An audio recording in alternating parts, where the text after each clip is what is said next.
Almost universally, ancient texts and spiritual traditions suggest that everything in our world is connected in ways perhaps that we're only beginning to understand. This field of energy, this subtle field of energy, is in fact described by Western scientists as a net or a web that creates what they call the underlying fabric of all creation. This field of energy has been here from the very beginning. It is an intelligent field, an intelligence that responds deeply to human emotion. We must feel the feeling as if the prayer has already been answered. And in that feeling, we are speaking to the forces of creation, allowing the world to respond to us, allowing this field, the quantum hologram, the mind of God, to respond to us with what it is that we are feeling within our hearts.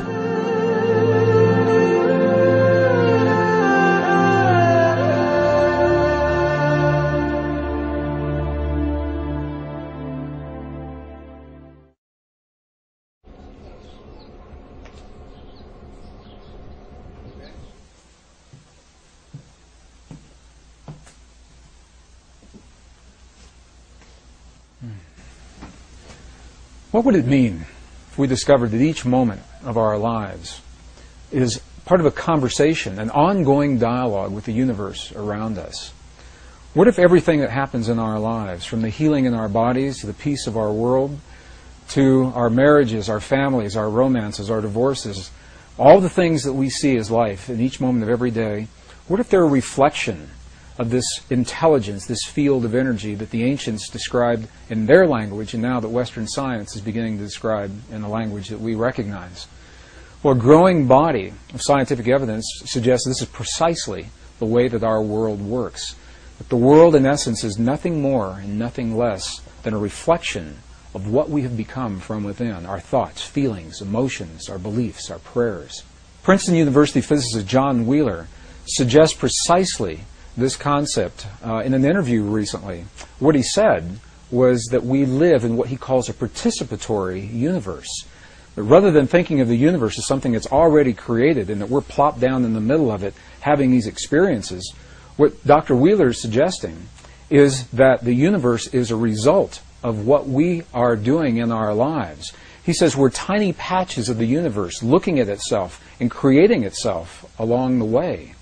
Now, this is a radical concept because it suggests that when we look into the world of the quantum atom for that most minute, ultimate particle, we may never find it.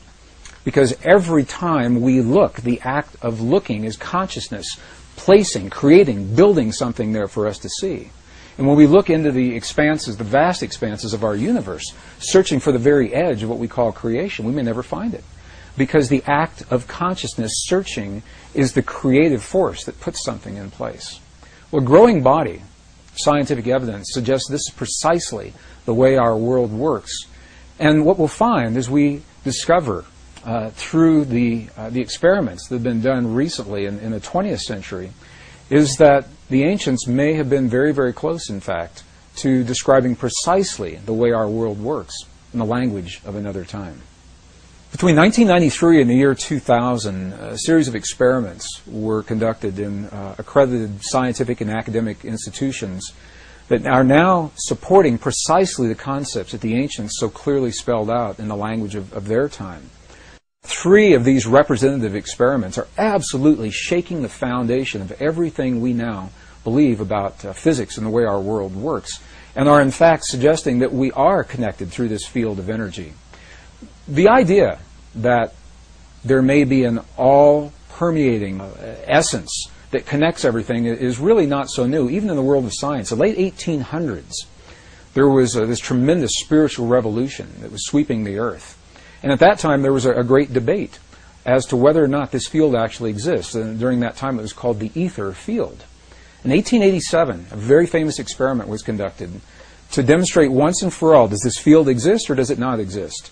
And based on the results of that experiment, Western science, specifically Western physics, has believed that everything that happens in our world is discrete, non-related, isolated. Things that appear to be happening in the same instant in time are simply coincidence. The very famous Michelson-Morley experiment, the equivalent of the experiment, is if you were to go outside of the building where you are right now and moisten your finger and place it in the air above your head, and in that moment you felt no wind against your finger, and from that concluded that no air exists around you. That's the equivalent of this Michelson-Morley experiment. They believe that if this field actually exists, it must be moving. And when they tested for movement, they found none, and from that concluded that the field doesn't exist. From 1887 until the early 1990s, all of Western science was based on the principle that what happens in one place has absolutely no effect on what happens somewhere else. And now we know that this is absolutely not true. So I'd like to share with you 3 experiments that are absolutely shaking the foundation of Western physics. The first was conducted by a Russian physicist, Vladimir Poponin, in the early 1990s. He came to the United States to finish this series of experiments. And what Poponin did was he wanted to investigate the relationship between human DNA and the stuff our world is made out of, little packets of energy that we call photons, little particles of light, if you want to think of them that way. Taking a tube, a glass tube, drawing all the air out of this tube, creating what today we call a vacuum, implying that there's nothing left in this tube. However, we know that there's still something left, these little particles of light. So Poponin measured the particles to see how they were distributed. Did they fly all over the place inside the tube, or were they all accumulated at the bottom, or what happened with them? And the results of this part of the experiment were not surprising, because the little particles of light, the photons, were completely random, and this is what they expected. The next part of the experiment is where this gets really, really interesting, because they placed some human DNA into this tube. And the human DNA, when they remeasured the photons, the human DNA had caused the photons to form an alignment. The DNA was having a direct effect on the stuff our world is made of. Now, this is precisely what ancient spiritual traditions have always said, that something within us has an effect in the world around us. And Poponin's experiment, for the first time in recent times, is actually verifying this under laboratory conditions. And the next piece of the experiment is even more interesting, because what they found was that when the DNA was removed from the tube, we would expect that they would all go back randomly distributed just the way they were before. And this is not what happened. What happened was, even though the DNA was no longer in the tube, the photons remained aligned as if the DNA were still there. And the question is, why? What is it that causes this effect? There's nothing in Western physics that accounts for why those photons should remain in the position that they were in when the DNA that caused them to become aligned is now removed from the tube. This experiment is called the phantom DNA experiment because the effects last whether the DNA is there or not. What it tells us is, number one, is that DNA is communicating, human DNA is communicating with the stuff our world is made of, the packets of energy that underlie all of matter. It's communicating through a field that has previously been unrecognized. The scientists call it a new field. My sense is it's probably been there all along, and we simply didn't recognize it. So we'll call this a previously unrecognized form of energy. The second experiment is a fascinating experiment. It's a military experiment. And what they did, in essence, was they took some human DNA, some scrapings from the tissue of inside the mouth of a donor or a volunteer, and they placed this DNA in a device that could measure its effects in one room of a building, while the donor that the DNA came from is in another room in the same building. So living DNA from one person, the DNA is in one place, the volunteer is in another place.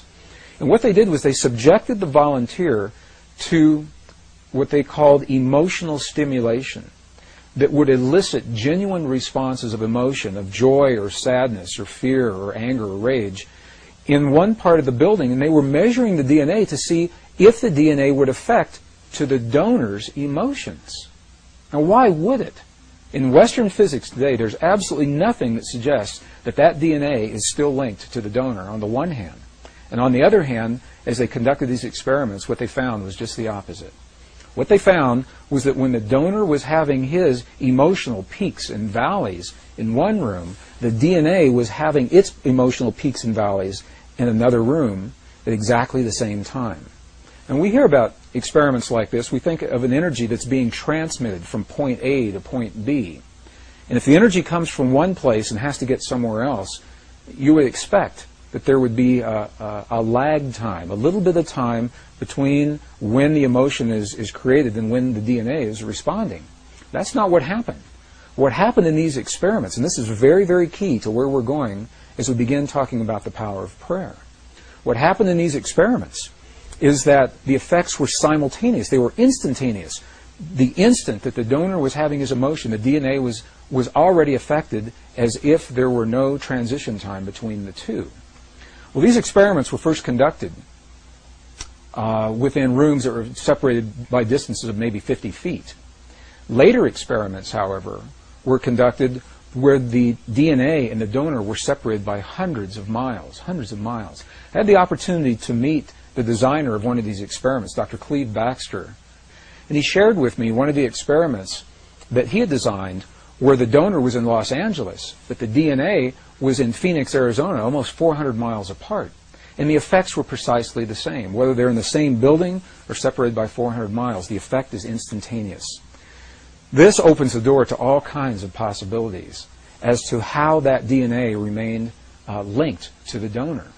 What it says to us, once again, is that we're communicating with DNA through our emotions, and that whether the DNA is within our bodies or we're separated by distances of hundreds of miles, the effect is the same.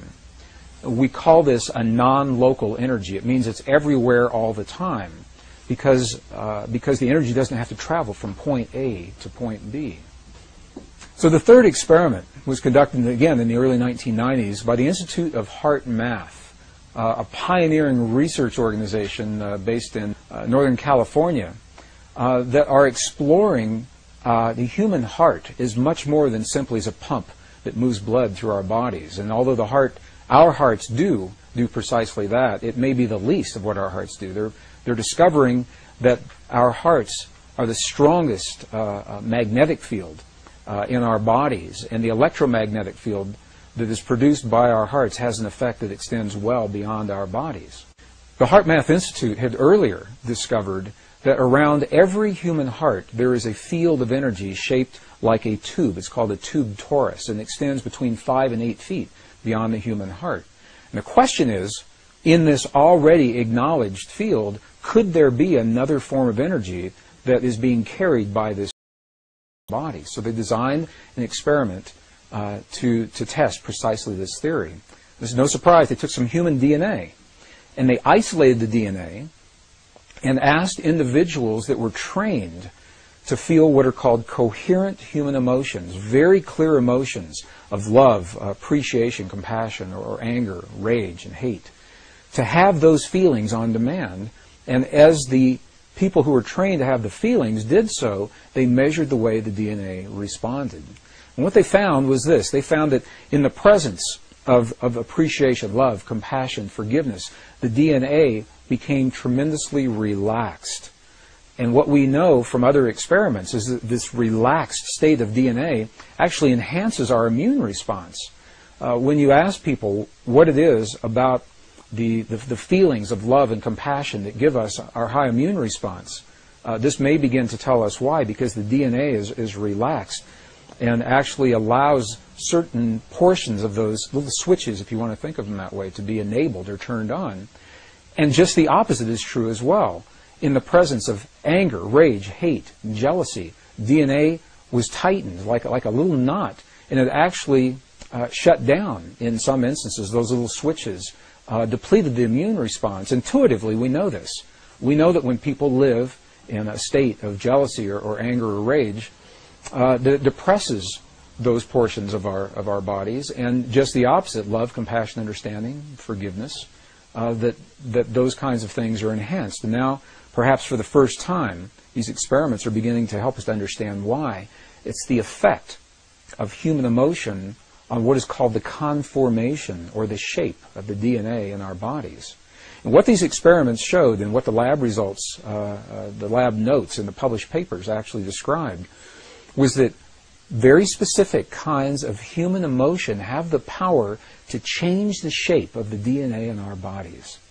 And this is an amazing thing to say, because what it says is that on demand, when we choose to elicit very specific kinds of feelings and emotions inside of our bodies, we actually have the power to change the way the DNA functions in our bodies. This is the beginning of an internal technology, perhaps a very ancient technology that was described in languages of our past that we're only beginning to understand. Well, each of these 3 experiments was interesting unto itself. In some instances, the researchers were not aware of the experiments that the other laboratories were doing. And these experiments are only representative. Other experiments have been conducted along the same lines, giving the same kinds of results. When you put them all together, however, rather than being interesting, isolated experiments, they begin to tell a story. And the story looks something like this. The first experiment, Vladimir Poponin's experiment, said that the DNA in our bodies has a direct effect on our world, on the physical stuff our world is made of on the energetic level.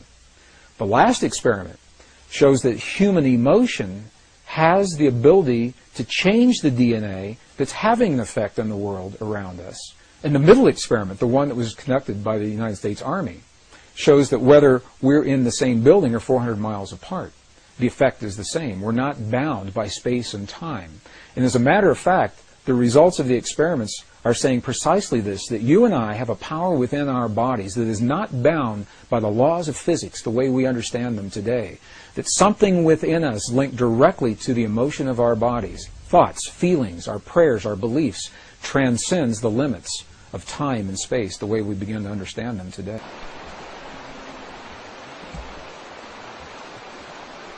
Ancient traditions describe this in the language of their time. Not only do they say that we are connected to the world around us, just the way Western science is now discovering, they invite us one step further, and they say, here's how you apply it in your life. They left us very, very clear instructions, saying this is the way you use this power, this inner technology within you, to bring about change in your world, to bring about healing in your body, to bring about peace in your families and in your communities, and collectively, as many people come together, these principles work as peace between nations as well. And I'll share with you some of the studies that were done that describe precisely how this begins to work. One of the questions that I'm often asked with regard to this material is if these relationships exist, if they truly exist, why don't we know about them today? Why doesn't Western science understand these principles? Why are we just now discovering them? Well, the answer to that question begins in our understanding that the way we view our world today, our knowledge, is part of a lineage of wisdom that links us with our past. And we know that that link, the link that ties us with those who have come before us, has been broken at least 2 times in recorded history. Twice in recorded history, something happened, an event occurred, and we lost information. And in some instances, it's information pertaining precisely to what we're doing right now. The first one of those breaks was with the burning of the Great Library of Alexandria in the 4th century.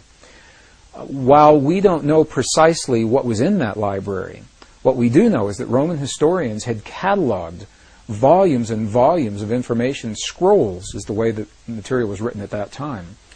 The Roman historian Callimachos, for example, cataloged over 536,000 scrolls in the Great Library of Alexandria before it was burned, and many of them were very ancient in that time, in the 4th century.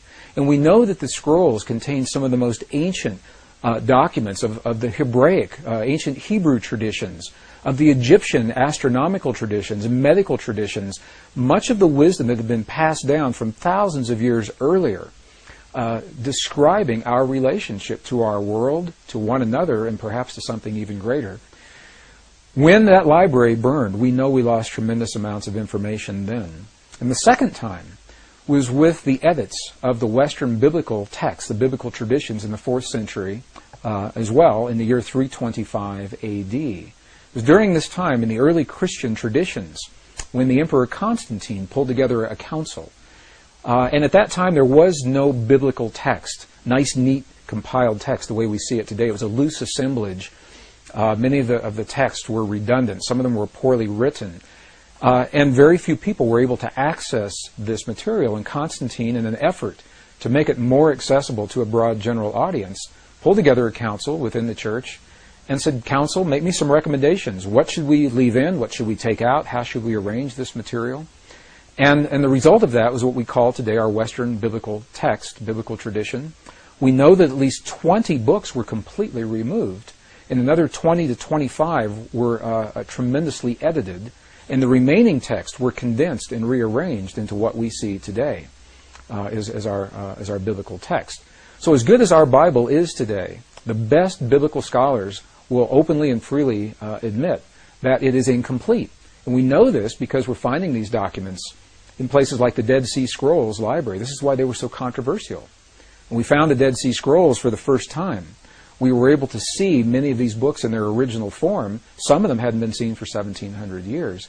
And interestingly, many of the books that were edited or taken out completely are precisely the documents that describe our relationship to the universe and the creation around us through the power of human emotion.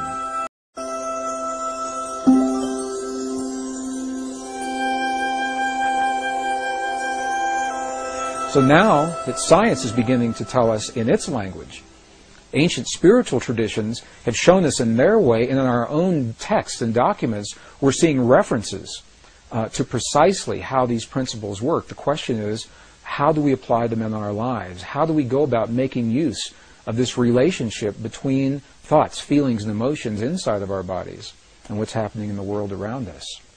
Well, perhaps the best place to begin is by defining what a thought and a feeling and emotion really are. I've had this conversation with my mom many, many times. And Mom always says to me, she goes, I always thought feelings and emotions were the same thing.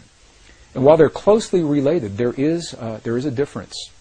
So if we think of a chart, if you look at the ancient charts of the energy centers in our bodies, the chakra centers, if you will, what we see is the lower three energy centers of our bodies. They are closely associated with what we call the power of human emotion.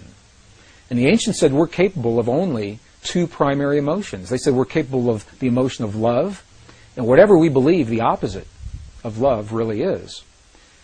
Whether we think of that as fear or hate. And when you get really deep into the traditions, what we find is they are actually both polarities of the same force. So in those lower centers, the power of emotion, we have two primary experiences, love and whatever we believe the opposite of love really is. This is a power, it's a force that drives us forward in life, and it tears down the walls, knocks down the barriers that stand between us and the things that we hold dear in our lives. Emotion, however, is scattered. It has to be focused. You can think of it as a power. If you know people live strictly in their emotions, you know that sometimes their lives can be a little chaotic. Well, the emotions need to be focused, and this is where the power of thought or logic come in, and it's associated with the upper energy centers of the body. Thought is what gives focus or direction to the emotions. In other words, we have a thought about something. We have a thought about a cloudy day outside. And that thought, into that thought, we pump, we fuel the power of the emotion, either our love of that rainy day or our fear of what that rainy day may bring to us. And by doing so, when we marry the power of emotion with the direction of the thought, by virtue of that, we create a feeling. So feeling, by definition, is the union of emotion and the thought. And the one energy center, interestingly enough, that is not accounted for in all the other systems, that remains unused in these ancient systems, is the heart center, and this is the one that is dedicated to the power of feeling. We feel in our hearts. So the feeling that we have in our hearts is the language that speaks to the field that Western science is now beginning to understand through their experiments. It's the power of human feeling that is the language that opens the door to the possibilities of what we create in our world. Well, scientists today, as they think about this field, it is so new, the idea is so new, that they've yet to agree even on a single term. Some scientists call this the quantum hologram. Some call it nature's mind. Dr. Ed Mitchell, former Apollo astronaut, calls this nature's mind. Scientists like Stephen Hawking call it the mind of God. As varied as the names appear to be, they're all speaking about essentially the same field, and they describe this field as a web or a net that underlies the fabric that links everything together. And it is this fabric, this web, this net, is what we speak to with the feelings in our bodies, with the feelings in our hearts. Ancient traditions not only recognized this relationship, they invite us one step further, and they left precise instructions in terms of how we apply this in our lives. In the late 1980s, I was an engineer working in the defense and aerospace corporations. I began exploring these concepts as an engineer, looking in the world around me to understand the history of those who have come before us.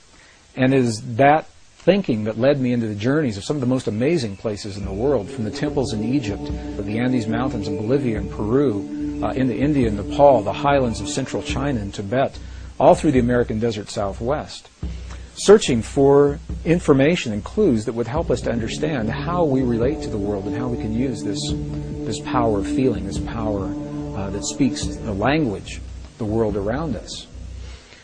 So as an engineer, when I began studying the principles of those who have come before us, the information that they left so that we could understand our relationship to the world around us and this ancient technology that today we call prayer, my thinking was that this kind of information would be best preserved in places that have been least disturbed by Western civilization. And this thinking led me into a journey, first time in 1998, into the highlands of central China, into Tibet, where we had the opportunity to explore 12 monasteries and 2 nunneries, speaking through the translators to those who actually live these principles in their lives. And this is the value of going to a place like Tibet, a living culture. We can go into temples in Egypt or temples, the Mayan temples in the Yucatan, and as fascinating as they are and as much information as they hold, the cultures that left that kind of information no longer exist. So at very best, we are speculating in terms of what they're saying to us. When we go into a monastery in Tibet, we can actually speak with the people who are there. We can ask them, when we see your prayers on the outside, what are you doing on the inside? What happens? What happens to your body? What are you thinking? What are you feeling? What are you emoting?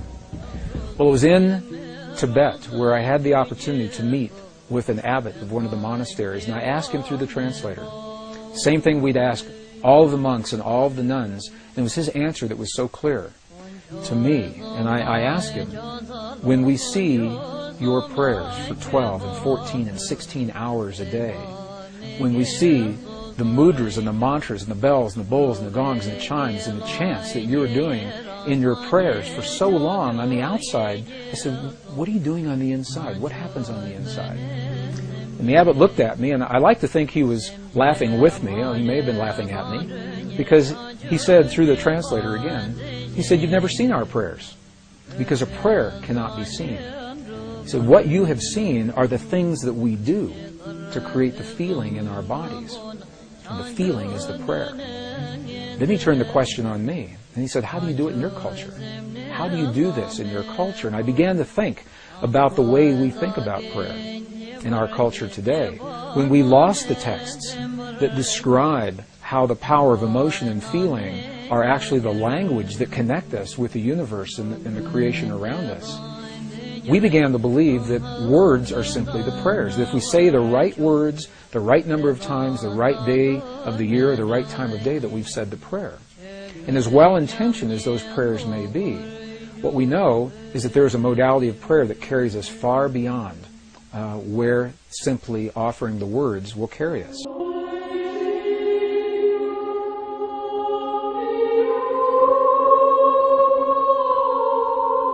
Western prayer researchers today identify 4 modalities of prayer. They say when we pray in the West, we use one or some combination of these 4 modes of prayer. The first is an informal prayer that's called a colloquial prayer. I had a friend of mine that lived in the Bay Area. Home from work every Friday on the interstate.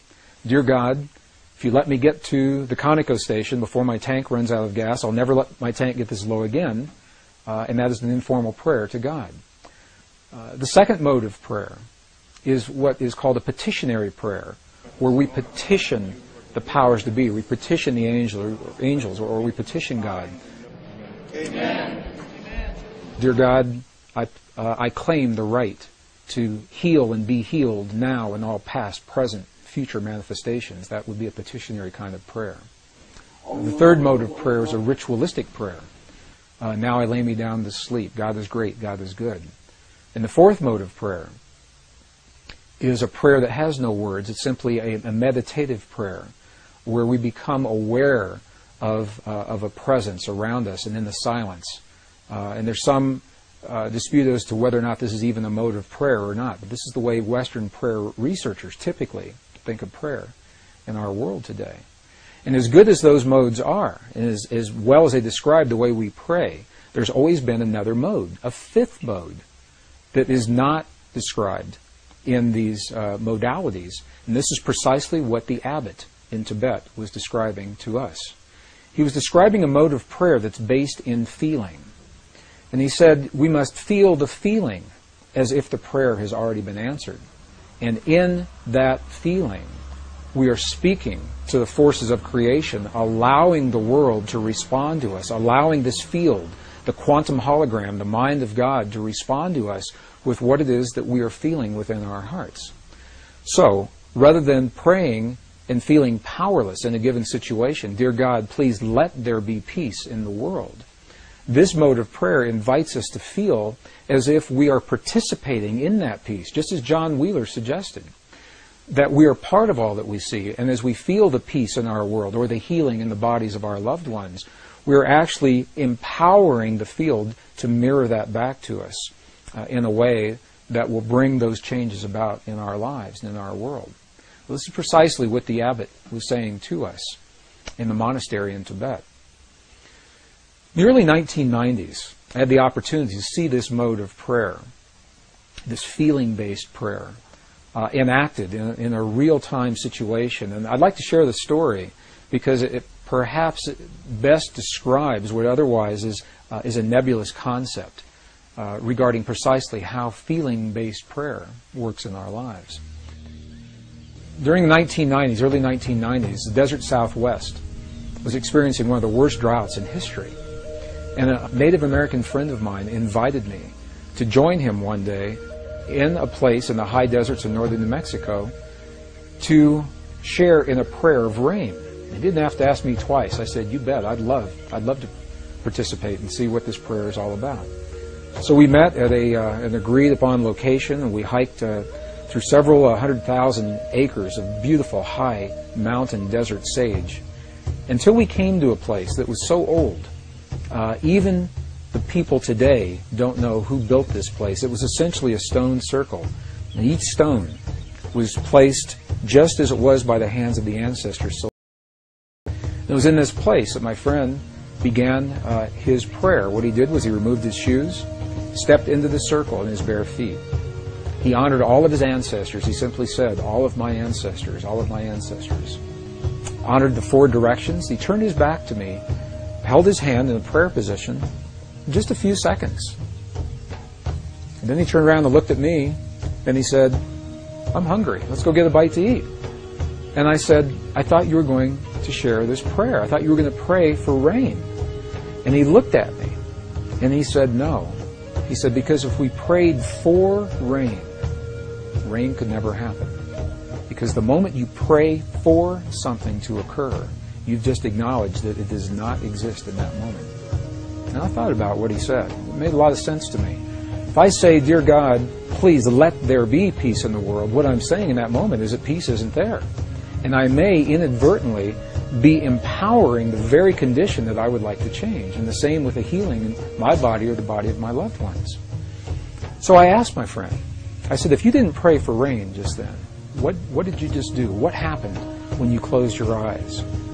And you turned your back to me just for those few moments. And what he said was this.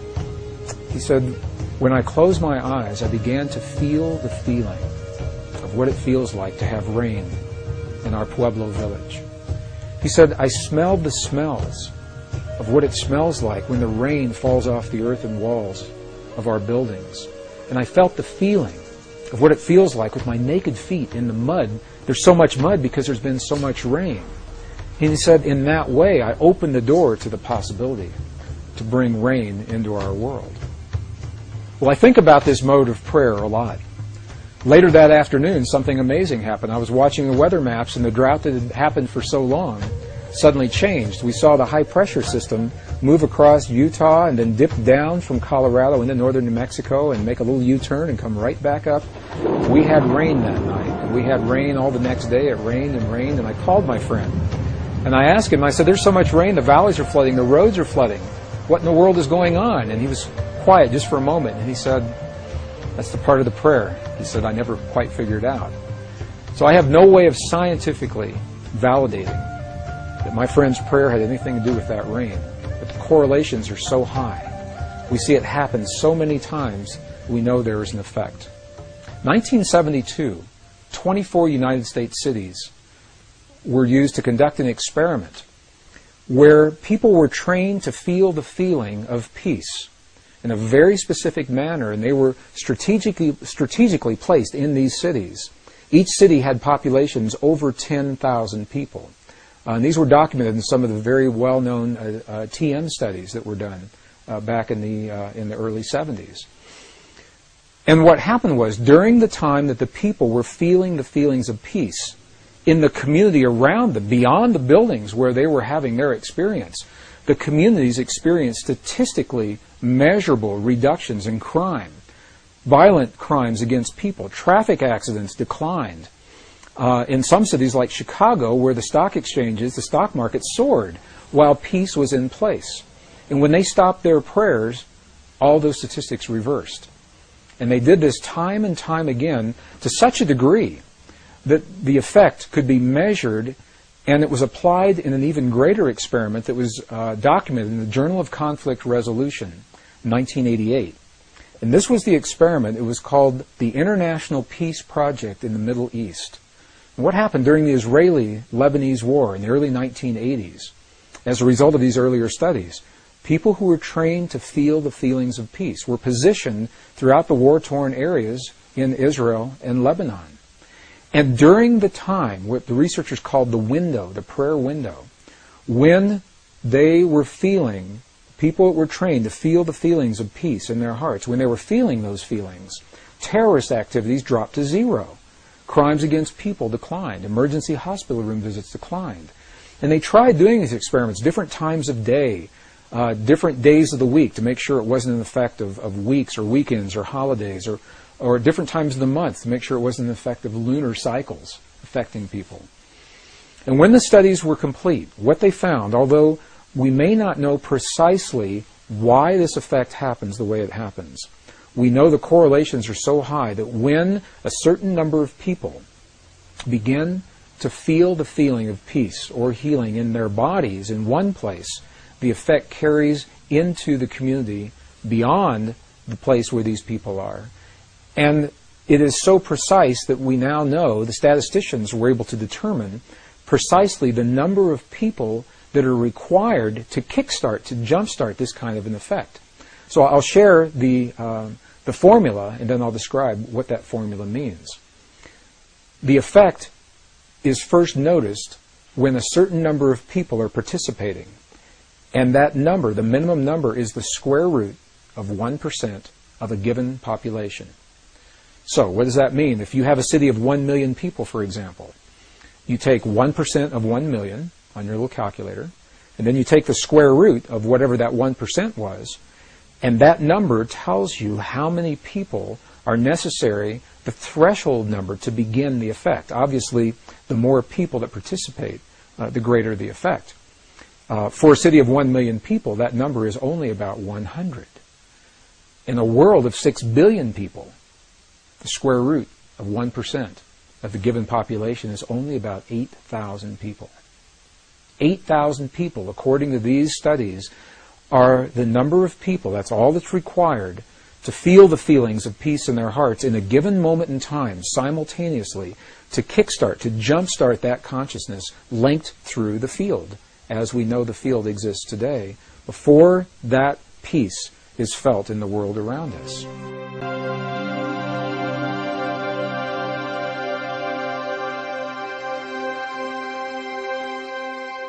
So any discussion regarding this feeling-based prayer, this lost mode of prayer, sometimes seems a little more than academic until we can actually apply it in our lives or see it applied in our lives.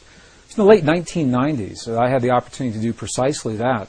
When I saw the footage documenting the healing of a life-threatening condition within the body of a living woman using precisely the kinds of techniques that we're speaking about right now. For me, it was this kind of information that took this lost modality of prayer out of the realm of academics and into something that's very real that we can apply in our lives. I had the opportunity during that time to see some video footage of the healing of a 3-inch diameter bladder cancer inside the body of a woman who, by Western medical standards, had been diagnosed inoperable. She had gone, as a last resort, to a medicineless hospital in Beijing, China.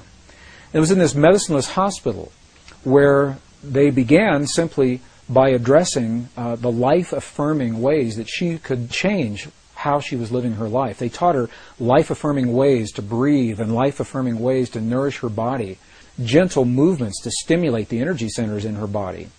And as she was doing these and strengthening her body, at one point it made sense to undergo a process. Now I'd like to share this. I'd like to describe it to you as a very potent world inside of our bodies has a direct effect, in this case a very graphic effect, on the world beyond our bodies. So in the video documentation, the film shows a woman lying on in a hospital room. She's fully awake, she's fully conscious, she believes in the process that's about to happen. Before her, there is an ultrasound technician who is running an ultrasound wand over her lower abdomen that we can see on a split-screen television.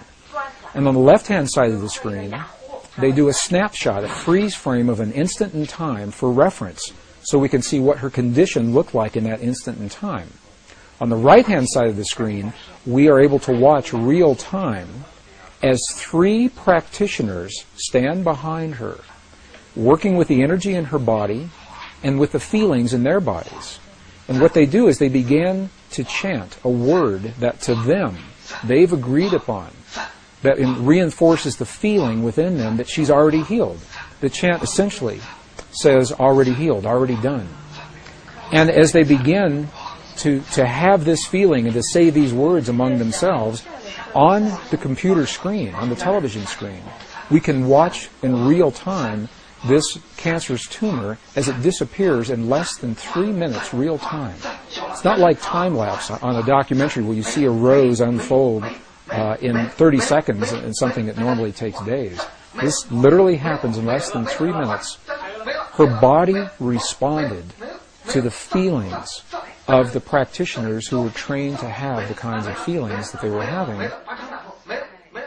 And all they were feeling was the feeling of what it feels like to be in the presence of a woman who is already healed, fully enabled, fully capacitated. They were not seeing her as a woman who was sick, and they weren't saying, bad cancer, you've got to go away. It's a very, very different way of thinking about things, and it's a very graphic example of precisely how this principle works. I had the opportunity to speak to the gentleman, Luke Chen, that actually created this film. And I asked him a question. I said, what if those 3 practitioners weren't there? I said, could this woman have done this? Could any of us do this on our own? And he smiled at me when I asked him the question. He said, Greg, in all probability, she probably could have done it alone. However, there's something about us humans in that we seem to feel more empowered and stronger when we're supported by others in the things that we believe in and in the things that we choose to accomplish.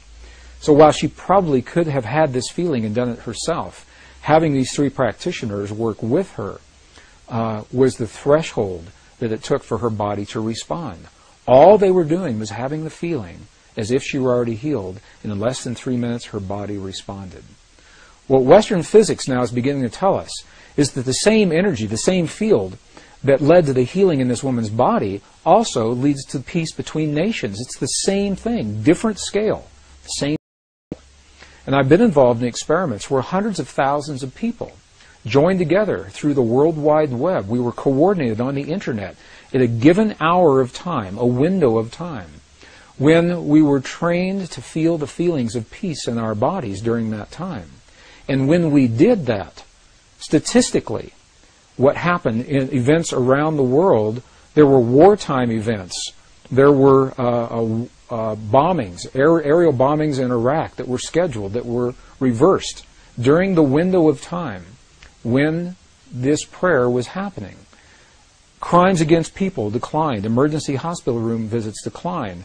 There was a computer research project at Princeton University that was able to document the field of consciousness on a global level while these prayers were going on, and they saw a little glitch, a glyph on the screen indicating that consciousness was responding to hundreds of thousands of people feeling the feeling of peace in the moment that it was occurring.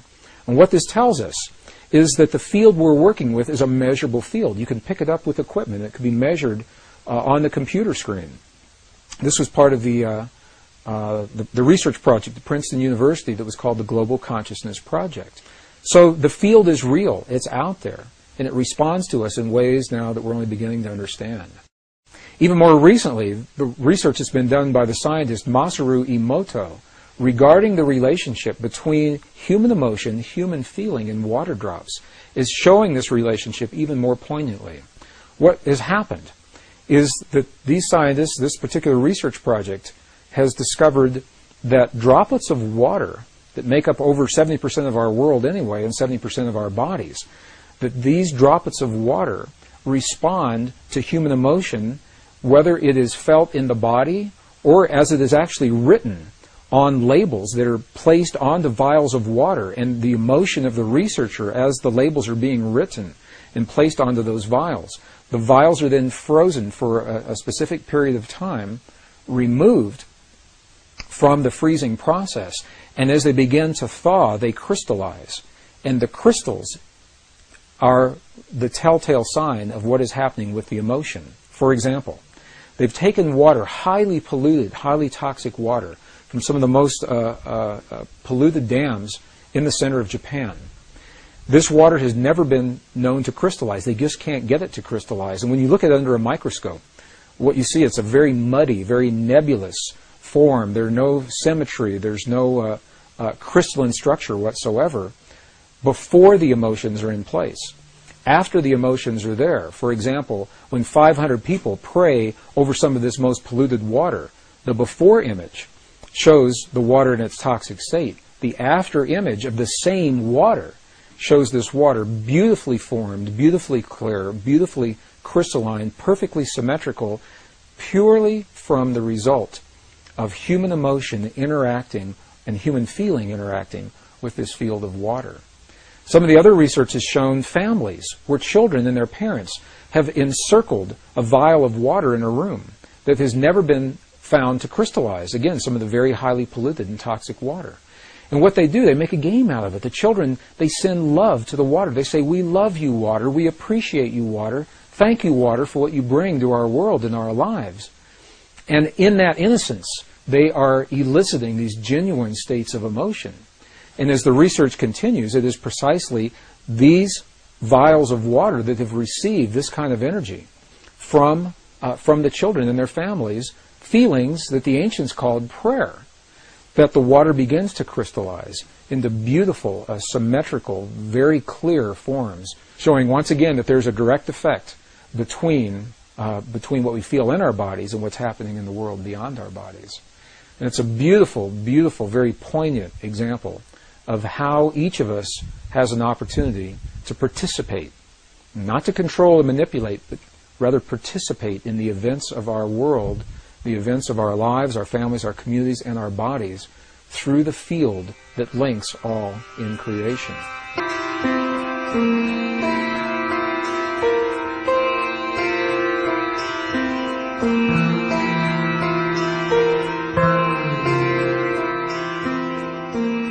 One of the powerful principles, most powerful principles regarding the way this field works is the fact that the field appears to be holographic in nature. The definition of a hologram is that it's a pattern. No matter how finely divided the pattern is, the whole remains, even in the smallest portion. For example, a few years ago, there were bookmarks, shiny little foil strips, and when they were shown in direct light, that had an image of a rose fully in bloom, or the image of Mother Mary, or the image of a dolphin jumping over a pyramid. And in these bookmarks, if they were truly holograms, you could take and cut them into the smallest pieces, and then take the smallest one of those and cut it again, and look at it under magnification, and the entire pattern would still remain even in the smallest piece. And I share this principle now because it appears that consciousness, our consciousness through this field, works precisely this way. What it means is that all of us, as smaller portions of a greater pattern, are connected. And the seemingly little things that we do in our lives day in and day out, the way we respond to one another at the family dinner table during our conversations, the way that we feel about the 6 o'clock news, the way that we respond to a driver that cuts us off on the freeway just before we get to our exit, in those seemingly insignificant moments of life, we are actually having a conversation with this field, the quantum hologram, the mind of God, individually. And when we put all of our little conversations together, that becomes the collective answer. The field mirrors back our collective love, our collective appreciation and gratitude, or our collective anger and rage and fear. So as we watch the events in our lives and our world unfold, and we ask ourselves, why are these things happening? And how can these things happen the way we see them? We might want to keep these principles in mind and ask yourself, do you see these principles that I've just described? Do you see them playing out in the world around you? And if so, if the principle works in one direction, it works in the other direction. As we begin to feel the feelings of the things that we choose to experience in our lives and our world, by definition, the hologram must mirror those things back to us. I hear from so many people that when we offer our prayers from within our bodies, that they need to be sent to the place that we choose for them to be. If we want prayers in the Middle East, that we have to send that energy there. Or if we want prayers of healing for our loved ones, that we somehow have to transmit from our bodies to where our loved ones actually are. Well, I know that these principles are well-intentioned. What the hologram says to us is that we don't have to send anything anywhere. It says that when we feel a feeling in our bodies, it already exists everywhere because we are part of that whole. Just like the pattern is complete, no matter how small we cut that bookmark, we are little pieces of this greater hologram, of this greater consciousness. And by virtue of simply feeling and using the energy to create what we choose within our bodies, it already exists everywhere all the time. Maybe you've had this experience. Have you ever gone to pick up the phone to call someone that you have an affinity for and found that they were already on the other end of the line? My mom and I have this experience. I try to call her at least once a week from wherever I am. It's not unusual for me to pick up the phone and find that she's either already there or her line is busy because she's calling me in that very moment. So when that happens, what is it that's occurring? How does the information get from where I am to where she is so that we're having that simultaneous connection? And I know almost everyone has had this experience before. And the quantum hologram, perhaps, the holographic principle, this is the answer to this question. It's because when we feel something in one place, to some degree that feeling is already existing in every other place. And to the degree that we can focus that feeling within our bodies and hone our ability to feel those feelings clearly in our hearts, rather than simply think them in our minds, to that degree we have the opportunity for the kinds of healings that we see in the medicineless hospital, and for the effects that we feel inside of our bodies to be carried beyond our bodies into the world around us. So what does this information say to us today, really, about the way we live our lives and what we see happening in our world? Well, at the very least, what it says is that there's something out there. There's a field, a living intelligence that links, it connects everything in creation, excluding nothing. Whatever we see happening in our world, whatever we have happening in our bodies, we know by virtue of this principle that it's part of everything else. We know that we are linked to the field through what we call thought, feeling, and emotion. And specifically, the feelings in our hearts are the language that speak to the field. It's the language that the field recognizes. The field may not recognize the mental processes of language when we say, "Dear God, please let there be peace in our world. However, the field definitely recognizes the language of the feeling when we feel the feeling in our hearts as if that peace is already there. These are the principles, some of the most subtle and the most empowering principles that were left to us by the ancients in the language of their time. Today, 400 years after the birth of Western science, we are only now beginning to understand precisely the same principles. So while we may not fully understand everything there is to know about this field, where it comes from, or why it's there, we do know enough to apply in our lives the principles that we've seen work under laboratory conditions that the ancients left for us as well. From my perspective, this is a very empowering body of information, because it takes the idea of prayer beyond any religious or spiritual tradition and makes it an inner technology that's open to everyone. Regardless of our beliefs, or our lifestyles, or our bloodlines, or our heritage, or how or where we choose to live our lives, what it says to us in every moment of life, we're having a feeling. And by virtue of that feeling, we're communicating to the world around us. So rather than seeing a prayer as something that we do every once in a while, when we'd like to change our world, and then we stop the prayer and get up and walk away, perhaps we can redefine prayer as the way that we feel in our lives, and because we're always feeling in every moment in life, life becomes the prayer. Life becomes the living prayer. We can always have the feelings of peace in our hearts, whether we're driving down the freeway or studying in our classroom or going to the mall or the airport. To some degree, we can feel that feeling of peace. Life becomes the prayer. And as we look at the world around us and we see a world that so many people is changing so very, very fast, some people feel the world is absolutely out of control, feel powerless to do anything about it. These subtle principles remind us that we're part of all that we see. The world around us is nothing more and nothing less than a reflection of what we have become from within. And in the language of those who have come before us, we're reminded that we must become the very things that we choose to experience in life. We must become the peace and the healing, the cooperation, the compassion, the love, the nurturing that we choose to experience in our lives. We must become those very things so that the field has something to mirror back to us. And in that way, we each are given the guidelines, hopefully, to help us to become better people. And as we become better people in that way, we build a better world.